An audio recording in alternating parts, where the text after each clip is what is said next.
Anyway, let me move on.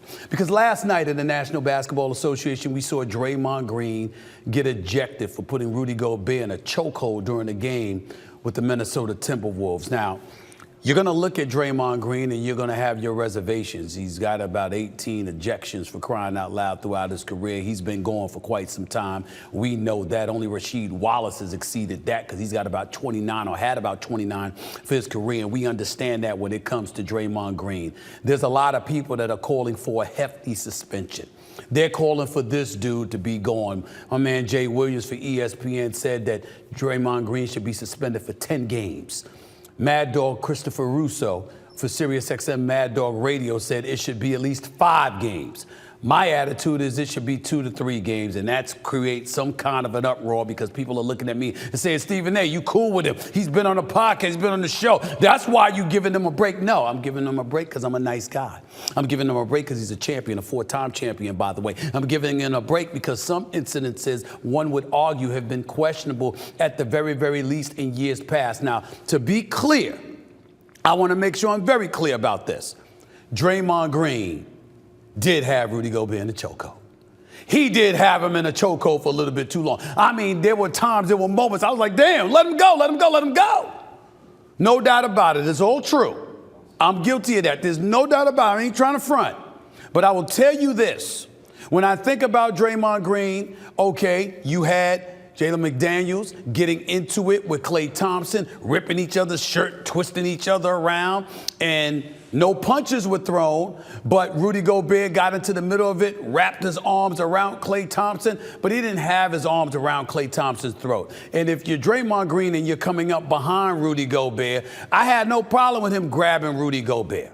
Even though the rule is usually you should grab your own teammate instead of the opposition, I understand Draymond grabbing Rudy Gobert. Here's the problem. Look at that footage right there. Look at Draymond Green having his arms around Rudy Gobert's throat, and look at how long he held on to it. That was problematic, no doubt about it. And because of that, it's going to warrant a suspension, and it's going to warrant a suspension that exceeds just 1 game. But no punches were thrown. And because no punches were thrown and it didn't turn into some kind of melee, my attitude is you got a lot of people out there, like my man Rashawn, like my man Mike, like other people talking about how Draymond Green, you got to take past transgressions into consideration. Well, I respectfully disagree with that. I respectfully disagree with that. But before I tell you why, I do want to hear from another NBA player that I know quite well. His name would happen to be Patrick Beverley, because this dude obviously has his own podcast, and he's had a few things to say about what transpired last night between the Golden State Warriors and the Minnesota Timberwolves out by the Bay. And Patrick Beverley didn't hold anything back. I have one take. He has another. Listen to what he had to say here.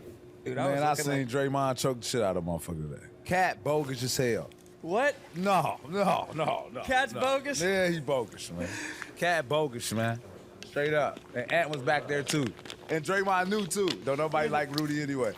That was a perfect moment to do it. Like, fuck it. Let me choke Rudy ass. And he did not let go. No, a person choke you like that, don't let go. That shit was built up. But then I see Cat make a mean mug face like, brr. But then you ain't doing shit. Choke Draymond back. So now, if I'm Draymond, I choke they center, and they homies didn't do nothing. If we pay y'all in the playoffs, no, Cat, I ain't worried about you. You didn't even help your homie. So how can he rectify this? Can't. So what? And you can't even, like, try to get your get back. So what?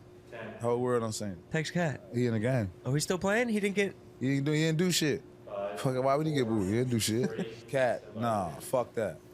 I taught you better than that. Well, you know what that means. I mean, he's a former teammate. Patrick Beverley's a former teammate of Karl Anthony Towns, a.k.a. Cat. There's no doubt about that. So there's a level of credibility that he brings to the table when he's talking about such things, because the last line he said there's something to hold on to. I taught you better than that. What is he trying to say? When there's something about to go down, you got to be one of those dudes in line ready to do something about it. Why did you just stand there and be in the scene and just holding on to everybody instead of grabbing Draymond and getting him the hell off of Rudy Gobert, who was your teammate? That was point number 1. Point number 2, Patrick Beverley was also pointing out how Draymond knew a whole bunch of people didn't like Rudy Gobert anyway. So Rudy Gobert, who's gotten into issues with his teammates from time to time, you had some people that were like, hey, We ain't feeling him at all. No question about it. So how much support were they going to throw behind Rudy Gobert? But in the end, if you're wearing the same uniform, you're teammates with one another, and one of your boys in trouble, that's supposed to mean all of y'all are in trouble. That's Patrick Beverley's perspective. And I don't think he's wrong. I do think it's an indictment against Karl Anthony Towns to some degree, but he ain't one of those rough riders anyway. He's a baller. There's no question about it, but he ain't one to find himself in these kind of situations. So that's one point to take from it. Here's my point. I'm sick and tired of people bringing up the past of Draymond Green. Now, maybe I'm showing my age here.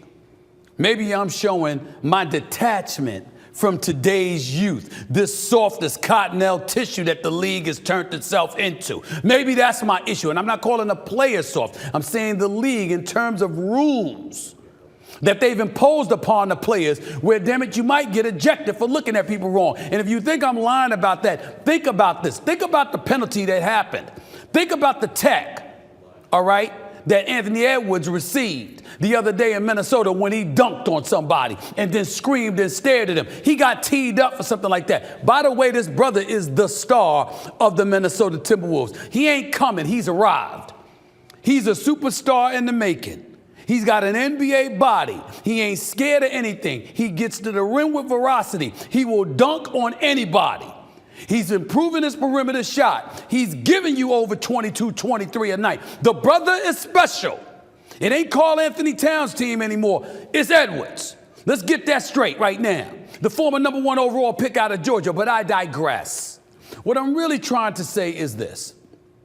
When you look at Draymond Green and you want to point to whatever transgressions you want to point to, outside of him running his mouth to officials, what exactly is it that Draymond Green has done? Okay, you know what? He kicked Steven Adams in the groin years ago. I understand that's a violation. You're a man, damn it, you even woof in that direction. It's a problem. I get all of that. I understand it. But I don't hold against him when he got penalized for that incident in the finals against LeBron James. LeBron James threw him to the ground and then stepped over him like Scottie Pippen had stepped over Ewing after dunking on him. That is what LeBron James did to Draymond Green. And Draymond Green kicked his leg up and ultimately pushed him and what have you. He wasn't even ejected that game. It wasn't until after the game where the NBA gave LeBron James and the Cleveland Cavaliers at that time that stimulus package where they suspended Draymond Green for that game 5, knowing that Cleveland was down 3-1, having lost that game 4 in Cleveland, and they were about to go back to the Oracle in the Bay in Oakland and lose game 5 and lose yet another finals.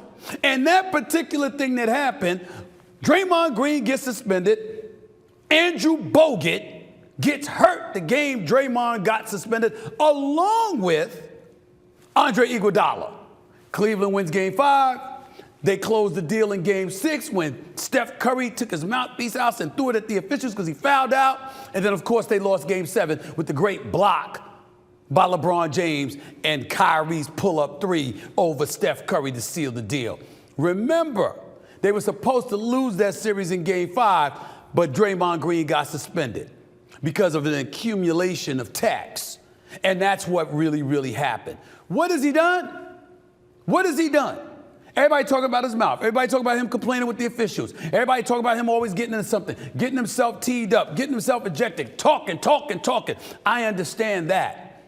But how many of these incidences has Draymond Green been involved with? I just think it's a bit excessive.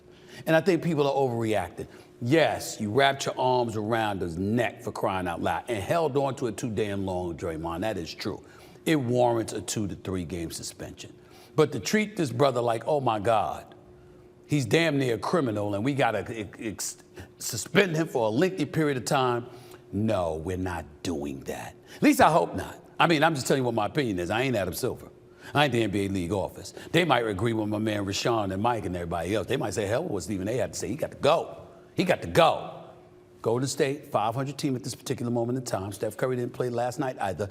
By the way, as an aside, in case you missed it, one of the things that was said about Draymond Green is that he probably got himself ejected on purpose because Steph Curry wasn't playing, so he didn't want to play because usually when he gets ejected, it's when Steph Curry's not playing.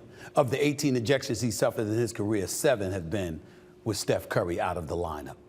That's just an aside. I want y'all to know that. I think it was Rudy Gobert that said that about Draymond Green. Go figure.